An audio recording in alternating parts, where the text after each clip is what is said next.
And state management's task is also to decide and determine what state the UI should show. So view model and the state management you choose go hand in hand. And for our project, we'll be using the RiverPod package. So let's go ahead and install RiverPod and see how we can connect the view to the repository using this view model bridge. So to install RiverPod in your project, what we need to do is go to pub.dev and install multiple packages. The first one is Flutter RiverPod. The second one is RiverPod annotation. The third one is RiverPod lint. And if you go to the RiverPod documentation, you'll find a list of multiple other things we need to do. For example, build runner, custom lint, and RiverPod generator. So in all, we need to install all of these packages. Flutter RiverPod and RiverPod annotation packages should be added as dependencies, and RiverPod generator, build runner, custom lint, and RiverPod lint should be added as dev dependencies. So let's take all of them and install. So I'll do Command Shift P dot add dependency, then add Flutter underscore RiverPod, and then RiverPod underscore annotation. The Flutter RiverPod package is going to provide us with various providers that we can use, and RiverPod annotation provides us with @RiverPod, which will help us in generating our providers. So I'll click on enter, and there we go. Again, I'll do Command Shift P, but this time we're going to add dev dependencies, and the dev dependencies you want to add are RiverPod underscore generator, build underscore runner, RiverPod underscore lint, and custom underscore lint. After having all of that, I'm going to click on enter, and all of these packages will be added as dev dependencies. So if we go to the pubspec.yaml file, we saw Flutter RiverPod and RiverPod annotation, but RiverPod generator allows us to generate our providers. So it will see the @RiverPod annotation. If you want to know more about code generation, there's a video I've made about creating your own code generators in Flutter. You can check that out. Then we have build runner, which will help us again to generate code. RiverPod lint is going to help us convert a widget from a stateless widget to a consumer widget, or a consumer widget to a consumer stateful widget. And it's also going to provide a lot of clean code practices you can use when using RiverPod. So after we've done that, what we need to do is go to this particular file, analysisoption.yaml. And if you go to the RiverPod lint pub.dev, scroll down in the installing RiverPod lint section, it will tell you how to enable RiverPod lint. So first we need to add custom lint and RiverPod lint as dev dependencies. We've already done that. Then we need to enable custom lints plugin in analysisoption.yaml. So in this file, what I need to do is create analyzer. Then I'll leave a tab space. Then I'll write plugins. Then I'll again hit enter. Then leave a tab space and then write custom lint like this. Exactly as mentioned over here.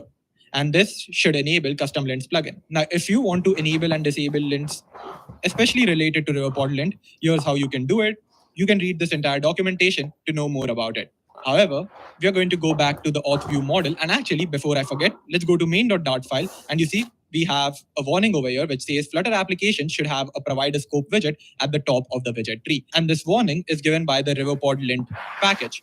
So we are sure that RiverPod lint is working fine now. So what I can do is go to my app, then do Control-Shift-R, then wrap it with a widget, and that is the provider scope widget. This wrap with provider scope is also provided by the RiverPod lint. So that's pretty cool. Now I can save this file. Also, make sure to import Flutter RiverPod package, and we're done. You can see the warning goes away from here, and that's all. Also, let's remove the import to the login page because we only need a sign up page over here. Awesome. And if you don't already know, provider scope is going to keep track of all the providers that are created in the Flutter application.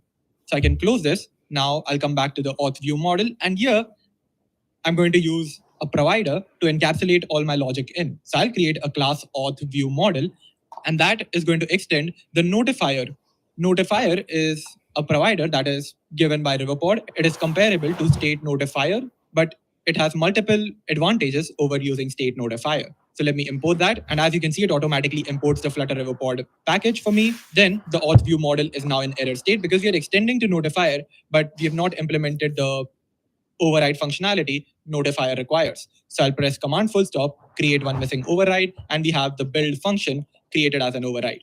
So what is this build function? It is a function used to initialize this notifier. So whatever dependencies you have are going to go inside of this build. And this build function is also going to return the initial value of the notifier. For example, if you take the example of state notifier, just to compare it with this, the state notifier over here had an initial value passed to it, right? So the build function is also going to return an initial value.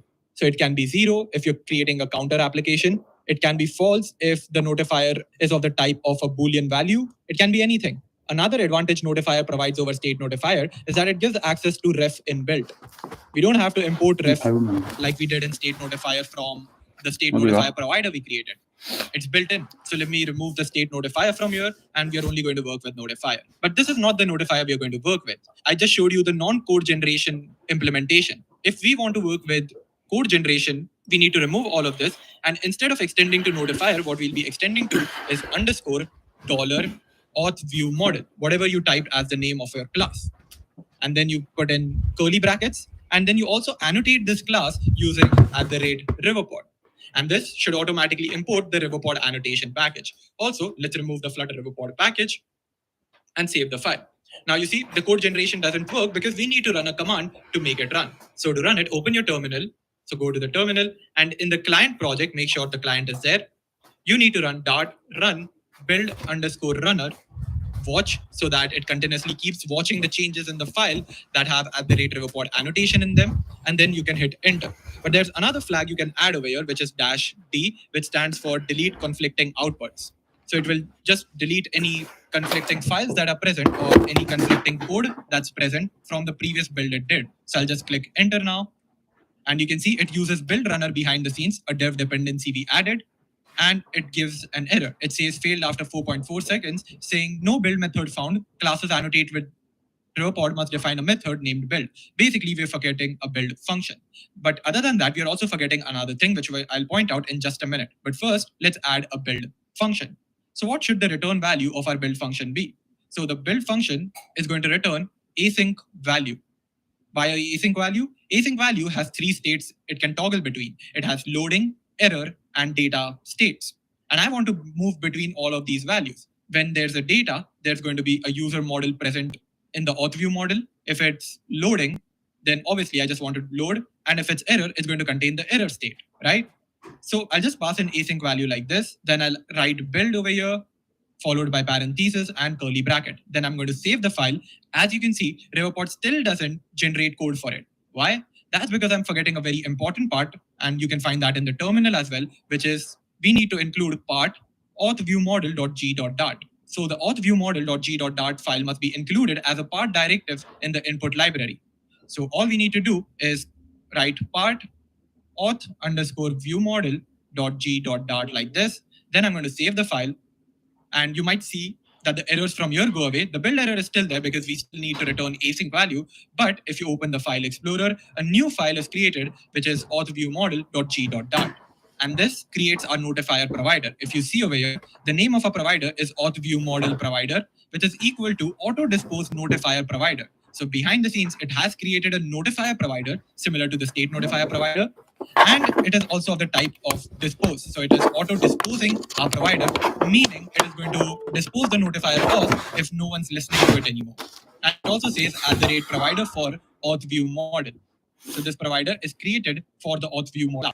And if you scroll down below, we have type definition of underscore dollar authView model, which is equal to auto dispose notifier, which is of the type async value.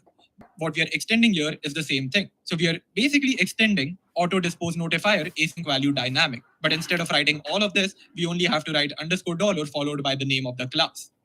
And this is why we are using part over here. When we use part, we can get access to the various variables created part over here. When we use part, we can get access to the various variables just that. So I'm going to minimize all the folders so that there's less congestion. Click on lib, features, auth, view model. And here we are going to create a new view model. Let's call this auth underscore view model.dart. Now for this view model and for all the view models created in our application, we'll be using the Riverpod package. Usually view model uses state management tools because model's task is to tell view to what to display. And state management's task is also to decide and determine what state the UI should show.